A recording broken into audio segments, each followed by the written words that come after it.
تو اگر انہوں نے بچپن میں کٹائی لگا دی، پیٹ دیا ہے، تو اب احساس ہو رہا ہے انہیں، تو ماں معافی مانگ سکتی ہے بچے سے؟ یہ بھی ہے کہ برطانیہ میں تو لوگ ڈرتے ہیں بچوں کو مارنے سے. اچھا، ان ملکوں میں تو پابندی ہے، بچہ اگر فون کر دے 911 پہ تو اللہ سے نہیں ڈرتے، وہ 911 سے بہت لوگ ڈرتے ہیں، بہت ڈرتے ہیں.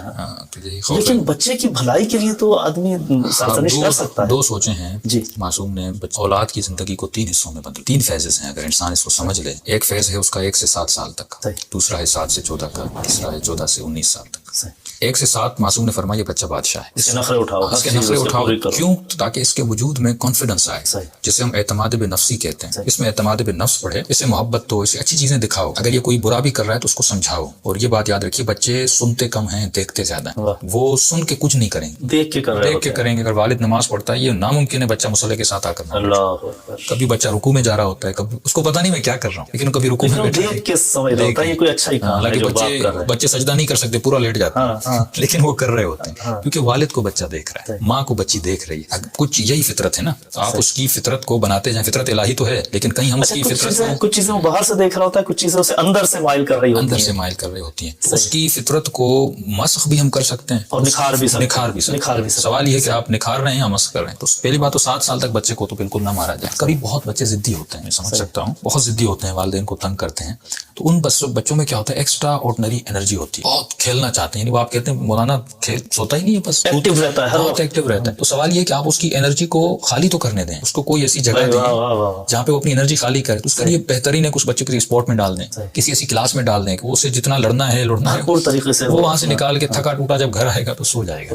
جب اس کو گھر میں بند رکھیں گے، اس کی انرجی جو ہے وہ نکل نہیں رہی. اس کو اچھا ماحول دیں، اس کو کسی حفظ کی کلاسوں میں ڈالیں، لیکن وہ جسمانی چیزوں میں اس کو، یعنی میں نہیں کہتا کہ آپ اس کو پڑھائی کی کلاسوں میں زیادہ اسٹڈی لیول پہ لے جائیں، نہیں. کیونکہ بچے کا جو بچپنا ہے وہ کھیلنا چاہتا ہے، کیونکہ اس وقت جو ہے اس کو ہم کہتے ہیں کہ اس کا وہم بہت زیادہ ایکٹیو ہوتا ہے، امیجنیشن اس بچے کی بہت زیادہ ایکٹیو ہوتی ہے. اس کو آپ اور بھی ایکٹیو کریں تاکہ وہ جتنا ڈیپلی اپنی امیجنیشن کو لے جانا چاہتا ہے اس کو لے جائے. اپنی انرجی کو خالی کریں. انرجی خالی کرے گا تو بچہ آٹومیٹکلی جب گھر میں آئے گا سکون میں ہوگا. اچھا، فزیکلی بچہ چاہتا ہے کہ اچھلے کودے، ادھر ادھر بھاگے دوڑے، لیکن آج ہم چینج دیکھ رہے ہیں. یہ بچے ہم پہلے کے ڈسکس کر رہے ہیں، لیکن آج بچے کے ہاتھ میں ہم موبائل دے دیتے ہیں، ٹیبلٹ دے دیتے ہیں، وہ شروع سے اس میں لگ جاتا ہے. یہ بچے کی ذہنیت کو ہم روک نہیں رہے، ہم خراب کر رہے ہیں نا. بظاہر ہم ایجوکیشنل چیز اس کے ہاتھ میں دے رہے ہیں، لیکن نہیں پتا کہ وہ کیا کر رہا ہے. تو آج کے بچے ڈل کیوں ہیں اتنے؟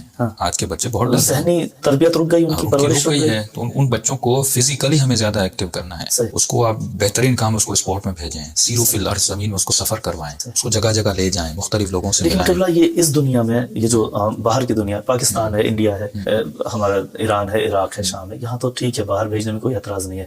لیکن یہاں باہر بھیجنے کا مقصد آپ سمجھتے ہیں نا؟ یہاں تو بچے دیکھیے، جب پہلی بات تو آپ نے جب سوچ لیا سوسائٹی میں رہنا ہے، تو سوسائٹی سے آپ بھاگ تو نہیں سکتے، ایک سیدھی بات. لیکن ان کے حوالے بھی تو نہیں کر سکتے بچے. آپ حوالے نہ کریں. باہر آپ جا رہے ہیں تو بچہ آپ ہی کے ساتھ ہے. بڑا ہو کے پھر بھی تو باہر جائے گا، ابھی تو اس میں جذبات تو ہیں ہی نہیں. بڑے ہونے کے بعد اس میں جذبات ہیں، لیکن ابھی سے آپ کو سمجھانا ہے کہ بچپن سے تربیت دے رہے ہوتے ہیں مختلف چیزوں. تو یہی جب باہر جائے گا تو آپ اسے سمجھا سکتے ہیں یہ بری چیز ہے، یہ اچھی چیز ہے. جس طرح انگریز میں مولا کا فرمانے کہ بچے کا ذہن سفید کاغذ کی طرح ہے، جس طرح چاہو اسے فل کرو، تمہارے اختیار. تو انگریز آپ کے بچوں پر جوانی میں محنت نہیں کرتے، بچپن پہلی کلاس سے. وہ آج جو سسٹم چل رہا ہے، سب سے پہلے تو یہی کہتے ہیں آگے کہ اگر گھر میں کوئی سختی ہو تو اس نمبر پہ کال کر. تو وہ ایسا آپ کے بچے کو ٹرین کر دیتے ہیں. تو جب وہ ان کو اتنی عقل ہے کہ جو بچے کی بچپن میں بنیاد رکھی جائے گی وہ جوانی تک بنیاد باقی رہے گی. تو اگر اسکول میں بچہ 6 گھنٹے جاتا ہے تو کم از کم والدین اگر دنیا کو توجہ دے رہے ہیں تو اس بچے کو بھی ٹائم دیں.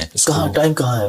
باپ بھی نوکری کر رہا ہے، ماں بھی نوکری کر رہی ہے، ٹائم بچے کو دینے کے لیے تو ہے نہیں. تو کمپرومائز تو کرنا پڑے گا. تو اس میں پھر وہی عقل والی بات آ جاتی ہے کہ عقل کو یوز کرے. یہ تو نہیں میں کم کھا لے لیکن ایک آدمی تربیت کرے، ایک آدمی روزگار کے لیے نکلے. دونوں تو نہیں ہو سکتے. امام حسین یا شہادت ملتی یا زندگی ملتی. یہ تو نہیں، مجھے دونوں چیزیں چاہیے. ممکن آپ کو یہاں زحمت کرنی پڑے گی اس کی تربیت کے لیے، یا آپ کو اس کی دنیا بنانی ہے، اور فیصلہ آپ پر چھوڑ دیا. تو ہم تو زیادہ دنیا کو دیکھ رہے ہوتے ہیں کہ اس کا بہتر اس کی دنیا میں. ہم عقل دنیاوی میں ڈوبے ہوئے ہیں نا. چلو آپ نے دنیا بنا دی بچے کی، لیکن اس کی اگلی نسلیں اگر علی والی نہ رہیں. وہ تو ہم دیکھ رہے ہیں دوسرے ملکوں میں جو ہے مسائل پیدا ہو گئے. آج تو یہ کیونکہ ہمارا ذہن اکنامیکل ذہن ہے نا، بچے امام بارگاہوں کی طرف نہیں آ رہے. ہم دین کو بھی ایز اے بزنس ڈیل کر رہے ہیں نا. اس بزنس میں ہم کامیاب رہیں گے؟ نہیں کامیاب. فائنینشلی کامیاب، آخرت میں گئے. قرآن خدا کہتا ہے ادلکم علی تجارۃ تنجیکم من عذاب الیم تؤمنون باللہ وتجاہدون فی سبیل اللہ باموالکم واولادکم ذالکم خیر لکم. کیا تم نہیں چاہتے کہ مجھ خدا سے بزنس کرو؟ کس طرح خدا بزنس کریں؟ باموالکم، اپنے مال کے ذریعے سے کرو، اپنی اولاد کے ذریعے سے کرو، اپنی جانوں کے ذریعے سے کرو. تو ہم دنیا سے تو بزنس کر رہے ہیں، لیکن وہ بزنس جو شب ہجرت علی نے بستر پر سو کر کیا، تو وہ بزنس اگر کریں اس کی مرضی کو ہم خرید لیں. اور اصل یہ ضعف ایمانی ہے. خدا کہتا ہے شادی کرو کرو میں رزق بڑھاؤں گا. تو مولانا نوکری نہیں ہے, جاب نہیں ہے, میں کیسے. اصل ایمان کی جو قلت ہے. لفظ توکل تو ہم بہت لیتے ہیں, لیکن اس توکل پہ ہم پورے اترتے نہیں. توکل یہ کہ اپنی جان اس کی مٹھی میں دیکھے کود جاؤ. توکل یہ اگر اس نے کہا تو میدان میں چلے جاؤ. نتیجہ ہمیں نہیں دیکھنا, رزلٹ ہمیں نہیں دیکھنا, رزلٹ خدا دیتا ہے. جو رزلٹ دے اچھا ہوگا تو شکر کرنا ہے, اگر دنیاوی مصیبتیں ہوں گی اس